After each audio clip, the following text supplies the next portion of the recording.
Salam dostlar. Bugün İslam tarixinin ən böyük, bəlkə də ən çox tabulaşdırılmış, üzəri örtülmüş, kütlədən gizlədilən mövzularından birini açırıq. Mövzumuz elə bir şeydir ki, əsrlərdir sünni və şiə dünyasını teoloji, siyasi və tarixi baxımdan kəskin şəkildə qarşı-qarşıya qoyub. Sual: Məhəmməd Peyğəmbər öz əcəli ilə mi öldü, yoxsa daxili bir sui-qəsdlə mi öldürüldü sualıdır. Bu videoda obyektiv, neytral və tamamilə tarixin kritik bir süzgəci ilə hər iki tərəfin fundamental qaydalarını, kitab adları, cild və hədis nömrələri ilə masaya qoyacaq. Senari o qədər müəmmalıdır ki, hadisələri analiz etdikdə özünüzü tarixi bir dedektiv filminin içində hiss edəcəksiniz.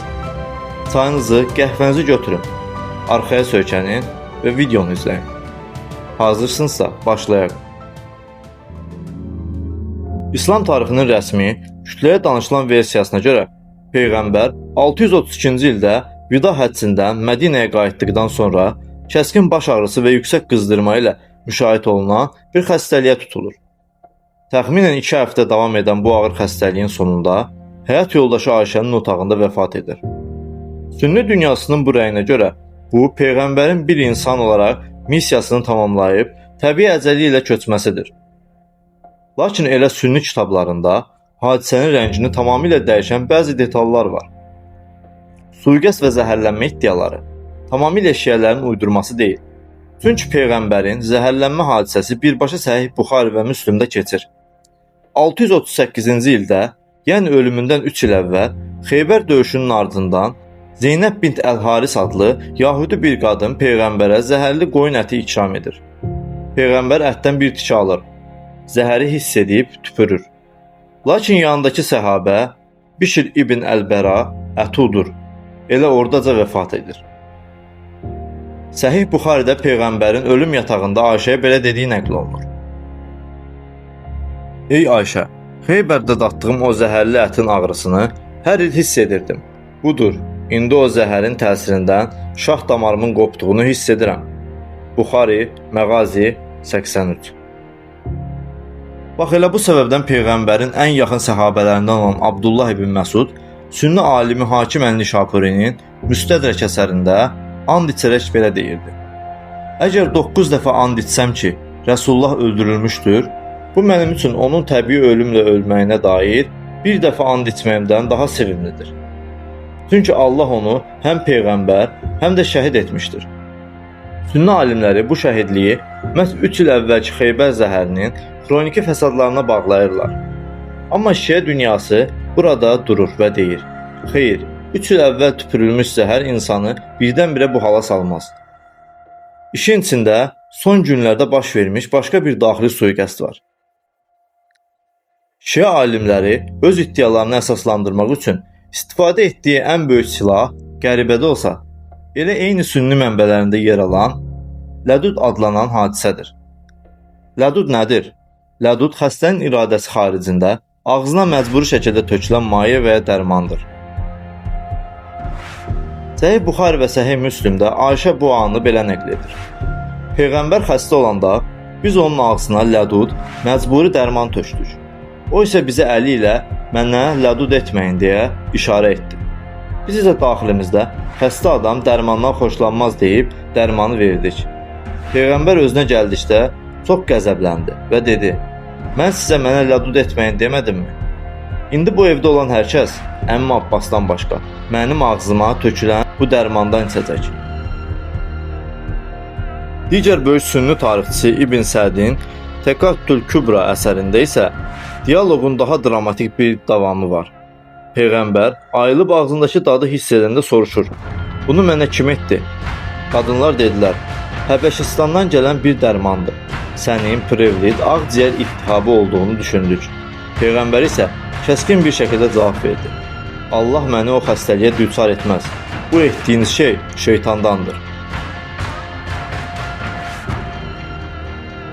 İndi gəlirik şiə dünyasının bu hadisəni öz kitablarında necə rəsmiləşdirdiyinə. Şiə ilahiyyatı bu lədud hadisəsini sadə bir tibbi müdaxilə xətası yox, bir dövlət çevrilişi, birbaşa siyasi qətl kimi oxuyur. Bu mövzuda şiə dünyasındakı ən radikal və əsas rəvayət şiə alimi Əyyasinin Təfsir əl-Əyyasi kitabında cild 1, səhifə 200, hədis nömrə 152 İmam Cəfər Sadiqdən belə nəql olunur. Peyğəmbərin öz əcəli ilə öldüyünü, yoxsa öldürüldüyünü bilirsinizmi? Allah buyurur: əgər ölsə və öldürülsə, gerimi dönəcəksiniz. O ölümdən əvvəl zəhərləndi. O iki qadın ölümündən əvvəl ona zəhər içirdilər. Şiə mütəfəkkirləri bu hadisədəki o iki qadın ifadəsinin birbaşa Ayşə və Həfsə olduğunu, onların ataları Əbu Bəkir və Ömərin isə hakimiyyəti ələ keçirmək üçün bu gizli plana rəhbərlik etdiyini iddia edirdilər. Şiə dünyasının ən böyük hədis külliyyatı olan Əllamə Məclisin Buxaril Ənvər əsərində Buxardakı Lədud hadisəsi eyni ilə təkrarlanır. Lakin oradakı şərhlərdə bildirilir ki, Peyğəmbərin qəti xəbərdarlığına rəğmən onun ağzına tökülən o maddə bitki mənşəli dərman deyil, bədəni içəridən yavaş-yavaş məhv edən və ölümü tezləşdirən xüsusi bir zəhər növü idi. Şiə teologiyasının qurduğu məntiqi zincir budur. Peyğəmbər Qədirxumda özündən sonra İmam Əlini xəlifə elan etdikdən sonra hakimiyyətin Əliyə keçməsini istəməyən daxili qruplar bu sui-qəsdi reallaşdırdılar və o vəfat edən kimi tələsik Səqifə kölgəsində yığılaraq xilafəti ələ keçirdilər. Yaxşı, bəs bu ağır iddialara qarşı sünni dünyasının və rasional tarixçilərin cavabı nədir? Sünni alimləri deyir ki, Peyğəmbərin xanımları və ətrafındakılar onu çox sevdikləri üçün ağır xəstə olduğunu görüb tamamilə xoş niyyət ilə o dövrün tibbi elminə güvənərək Həbəşistan bitkilərindən hazırlanmış dərmanı ona içiriblər.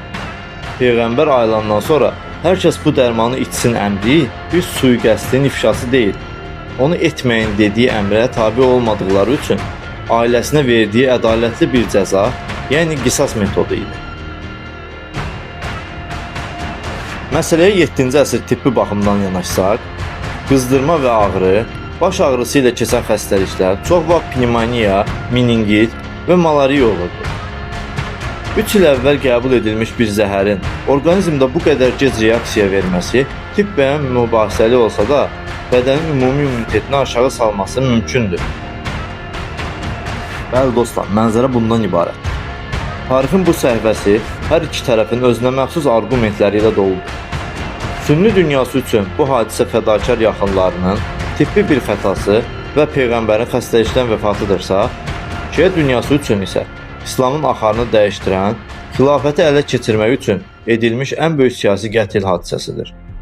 Qəribə olan budur ki, hər iki tərəf öz iddiasını sübut etmək üçün eyni hadisəni ölüm yatağında ağzına tökülən o müəmmalı dərman anını əsas gətirir. Bəs siz bu tarixi tapmaca barədə nə düşünürsünüz? Sizcə Peyğəmbərin ölüm yatağındakı o qəzəbi sadə bir xəstəlik anının gərginliyi idi, yoxsa pərdə arxasında həqiqətən də böyük taxta havası gizlənirdi? Fikirlərinizi şərhlərdə bölüşməyi unutmayın. Növbəti videoda görüşənədək.